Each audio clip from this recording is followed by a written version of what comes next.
Chapter 7 deals with the presidency. You have here a slide of the four most recent American presidents. What we're going to talk about in Chapter 7 is the presidency itself, whereas Chapter 8 is going to talk more about the executive bureaucracy. You're going to see that whereas the president is formally the leader of the bureaucracy has a great deal of influence on its own. Much of Chapter 7 deals with where the president's power comes from and his efforts to control the bureaucratic system. Abraham Lincoln, in discussing Napoleon Bonaparte and also other ambitious or overly ambitious political leaders, was quoted as saying that they would do anything, including freeing slaves and enslaving freemen, to get what they truly desired. Napoleon was a president who turned emperor, and whereas this happened somewhat after the adoption of the Constitution, it was very much on the mind of the people who formed the country that you wanted to give a great deal of power to solve the problems of society without allowing the power to be so centralized that the president in effect became a dictator. And it's hard to prevent an ambitious and energetic man from using crises to increase his power. And in fact, sometimes the people even seem to want this. It depends an awful lot on whether that political leader is trying to do the things that you desire or whether he is doing the things that you don't desire. So this guy, the guy on the coin, is Dwight Eisenhower. We talk about the president's job is to solve a coordination problem. Eisenhower had a great deal of experience solving coordination problems when he had been the commander of the Allied forces in Europe during World War II. And he went on to be president, and he often talked about things. The great enemy of and the pointer out of the threat of the military-industrial complex was Eisenhower. In any case, we know the coordination problem is that time when there's two positive outcomes, and we both agree that that either of the choices would be positive, but it's difficult for us to come to a conclusion, a decision between two positive alternatives if we don't share a rank order of which of the two is preferable. Well, a single executive lowers transaction costs. A single executive makes decisions more easily than it would be to have, say, all of Congress or a three-person panel making these decisions. Perhaps the type of government that many people around the world are most familiar with is the cabinet form of government. What you see in countries that have parliamentary systems, that the parliament appoints a cabinet, usually of the leading figures in either the single dominant party or if there's a coalition, has the shared responsibility of several of the parties to form the government, to form the cabinet. In the United States, we have a presidential system, and the members of the cabinet are chosen by the president and are approved by the Senate. But ultimately, they're people who are seen as either working for the president alone or working for the president plus the Senate as people that they're expected to report to. And the cabinet are the leaders of the major governmental departments. And in a sense, they're administrators with little real power or prestige. After all, the bureaucrats, the government agencies have permanent staffs that work there from president to president. The cabinet officials are seen as people who come and go. Policy making even actually occurs in the White House. After all, the cabinet official tends to be more of a public, someone viewed in public. And the way that you keep control over policy more closely as the president is to have people who owe their allegiance only to you making the actual policy decisions. And for the most part, a cabinet secretary is a person who's tasked to carry out the decisions that are made in the White House. Here we have what might be seen as a bit of value added in the course. These 6 powers of the president were from a textbook that I used several years ago by Ken Coleman. That's Kollman. And Coleman's approach was different from the approach of our textbook. Our textbook tends to divide the president's powers into his powers as head of state and his powers as head of government. If you wanted to look at it most, simply, we could take the first 3 of these 6 powers of the president and think of them as his powers as head of government, and take the 4th and 5th, and to some extent the 6th, and view these as his powers as head of state. But we're going to break this down into a little more detail. The president's powers as over the executive branch are that he's the leader of the executive branch, and he can issue executive orders. He has what's called executive privilege. We don't see much of this anymore because most of the damage that's done to the president comes from leaks to the media. But one of the main reasons why it comes from leaks to the media is that the president can prevent people who work for him from talking to Congress. Now, by preventing them from talking to Congress, it creates a great deal of controversy. And sometimes Congress can win if Congress can show that the president is trying to cover up some sort of illegal act. However, executive privilege does have certain advantages to it.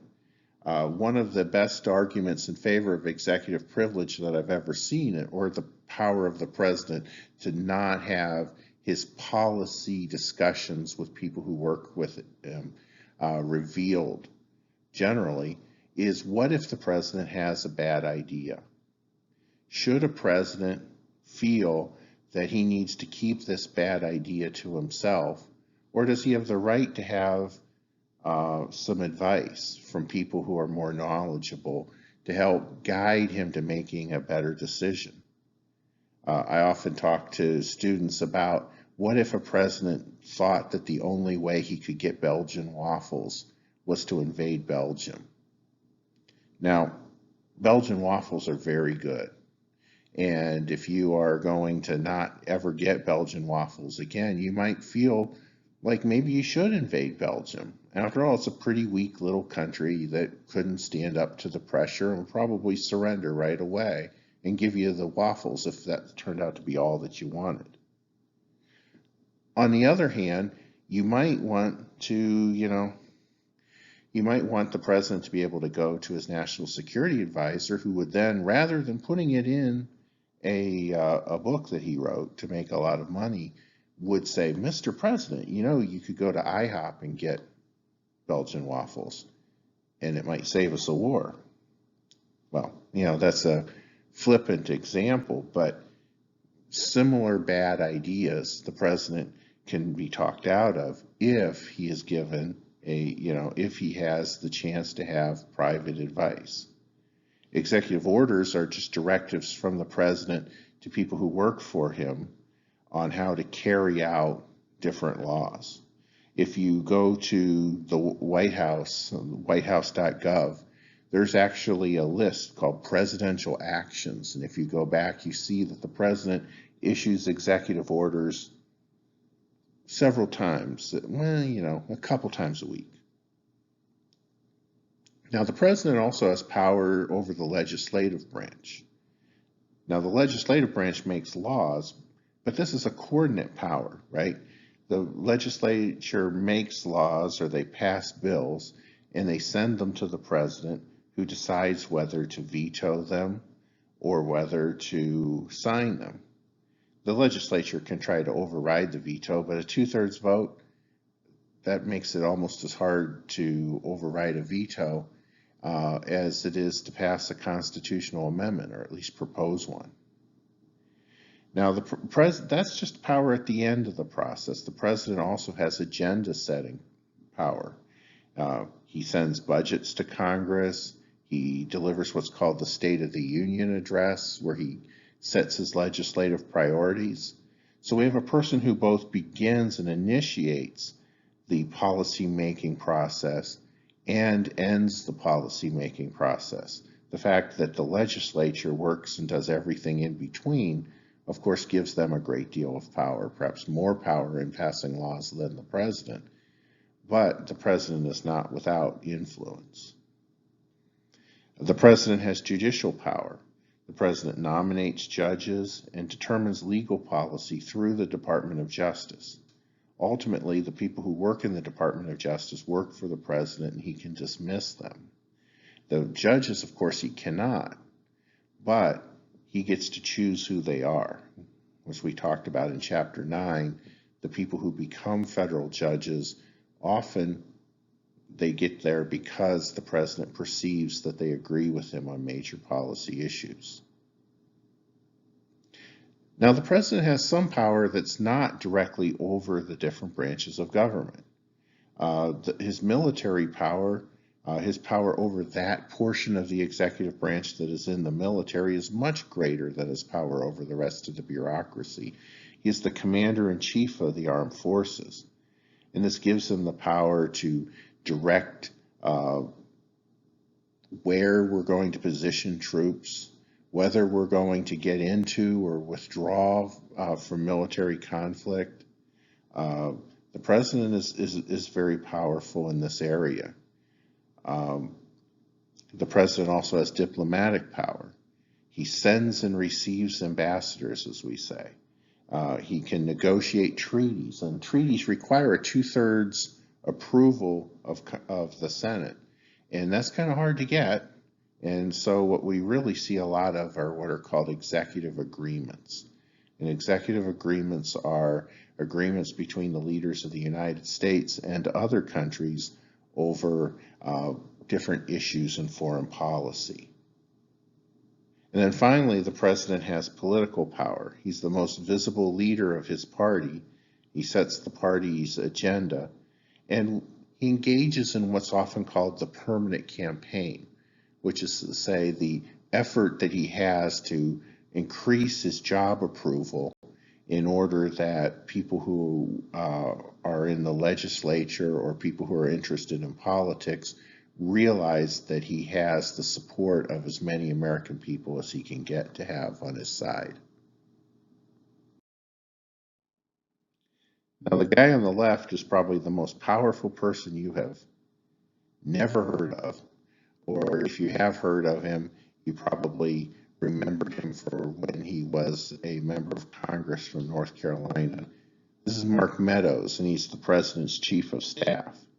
The chief of staff system in the White House often deals with the power that someone has as an agenda setter, the ability to be able to speak to the president and to have the president listen to your concerns is a jealously guarded lever of influence in the White House.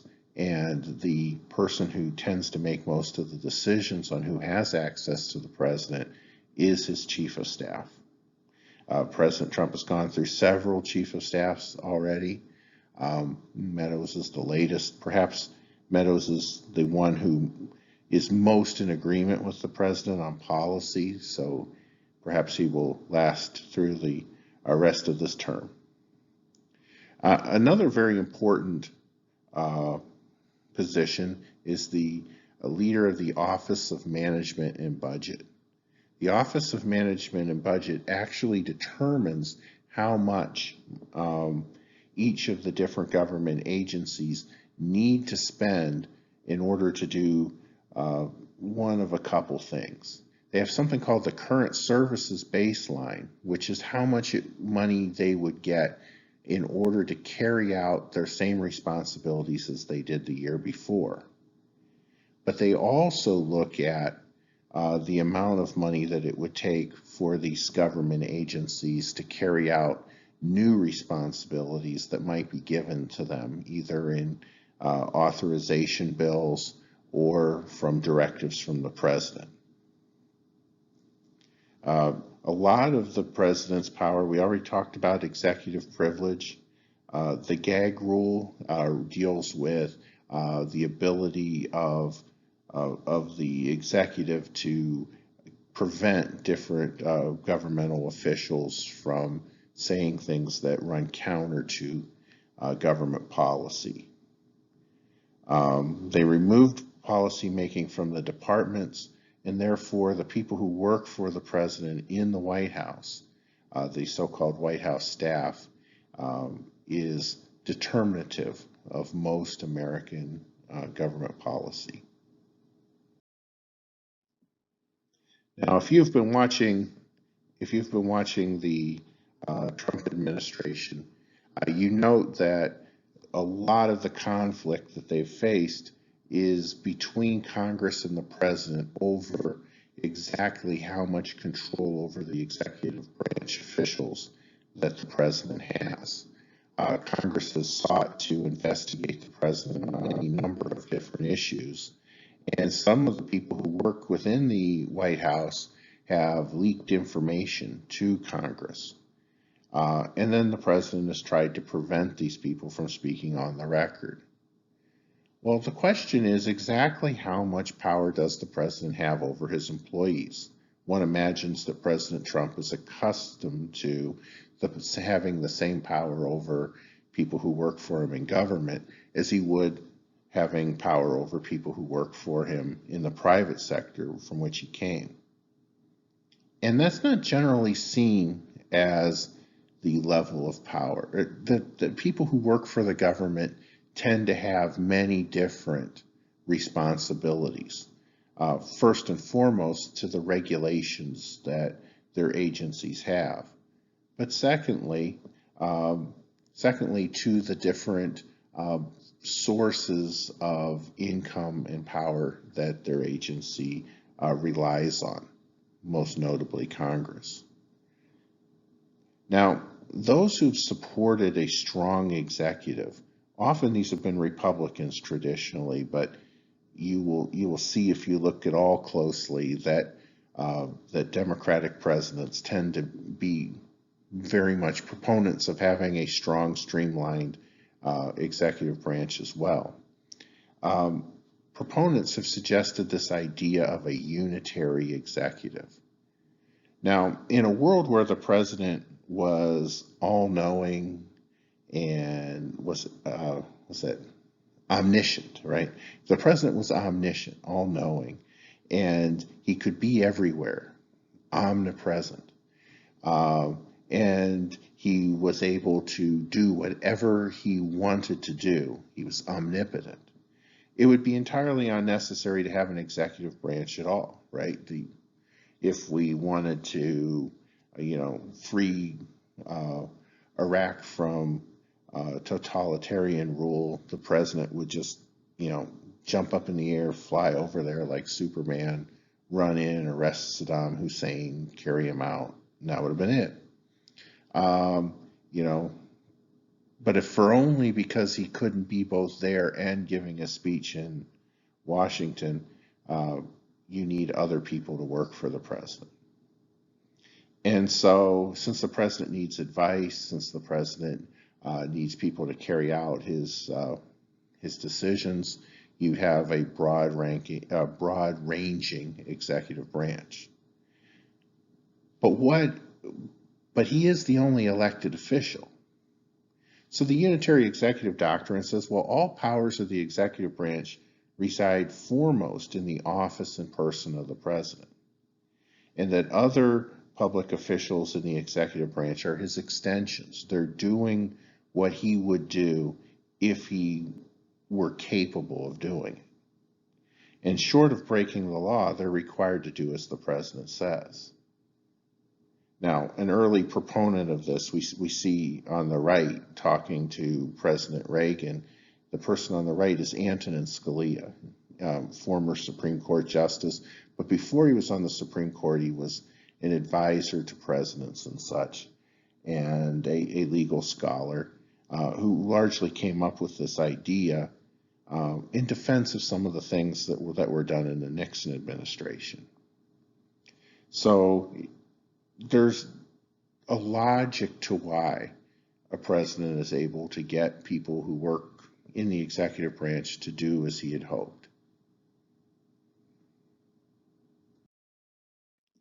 But the centralization of government support, of government power in the hands of the president and in the hands of the people who work for him in the White House didn't begin with Scalia, didn't begin with Nixon, certainly didn't begin with Trump. Perhaps a good place to go to is with this guy, Louis Brownlow. He led a blue ribbon panel in the 1930s that advocated for increases in the president's staff, particularly technical and policy experts. Franklin Roosevelt was trying to remake society with his New Deal program. The Depression and World War II greatly added to the power of the president, but also the responsibilities of the president. And Franklin Roosevelt was a larger-than-life figure, but he was a politician. He was a New York politician, probably not a great expert in growing corn in the American Midwest, or cotton in the American South, or peanuts in Georgia. And so, if you wanted somebody to have some expertise in how to bring the United States out of a depression, or how to fight a war in Europe, or how to manage crop failures in the Dust Bowl, you needed policy experts, not just politicians.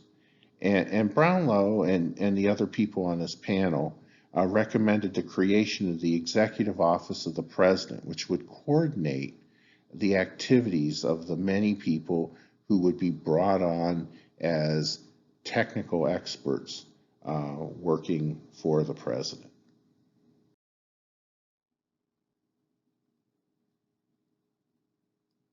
Who are some of these people?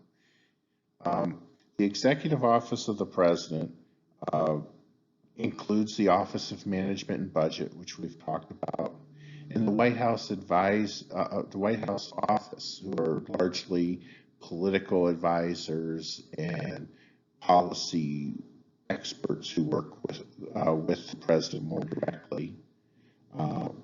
The Council of Economic Advisors, the National Security Council, the Office of the U.S. Trade Representative, and many more, dozens of different offices and groupings of employees work within the EOP on behalf of the president in helping him formulate policy. And so the presidency, as opposed to when we say the executive branch, but the actual office of the president has become more of a broad-ranging institution that the person of the president is only really the leader of this broad institutional presidency. And so as we transition to talking about the executive branch, we should realize that the effort to control the bureaucracy is so great that it's not even the task of the president or the president and a few advisors, but hundreds of people work just with the president in order to help him guide and organize the behavior of the bureaucracy.